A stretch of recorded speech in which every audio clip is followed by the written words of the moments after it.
Сәлем дуслар. Атна узып та киттеме әллә дип аптырарга ашыкмагыз. Татарстанның төп җиде яңалыгына да күзәтү ясалмаячак хәзер. Бүген интернет киңлекләрен гизгән арада бер яңалык шак каттырды. Шуңа да атна ахырын көтеп тормаска булдым.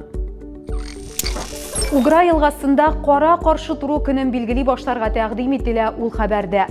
Бу көнне имеш Мәскәү князьлекләре татар-монгол җәбереннән котылган. Һәм бу тәкъдимне Калуга өлкәсе губернаторы керткән. Юк, ул шаярмый, бу аның җитди фикере. Мәскәү князьлекләренең татар-монголлар җәбереннән котылган көнен бәйрәм итәргә кирәк ди ул. Аңлыйсызмы? Россиянең иң зур сандагы ике халкының кара каршы торган вакыйгасыннан бәйрәм ясамакчы ул. Анатолий Дмитриевич, сез үз акылыгыздамысың? Әле бер атна элек кенә бөтен ил күләмендә халыклар бердәмлеге көнен билгеләп үттек. Ә хәзер сез татарлар белән руслар арасында дошманлык хисен уятмакчы буласызмы? Моңа кайда өйрәтәләр соң? Минемчә, булай эш итәргә кирәк. Артамоновны бирегә, Татарстанның баш каласына китертеп, сөтле чәй, бәлешләр белән сыйларга һәм кабат фикерен сорарга кирәк. Шуннан соң ул бәлки башкача сайрый башлар.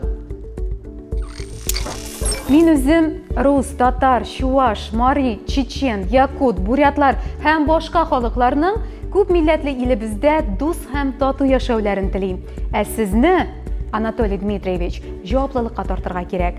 Мин җәзаламаячакмын, әлбәттә. Ярый, кем каршында җавап тотасын, сез үзегез дә беләсез.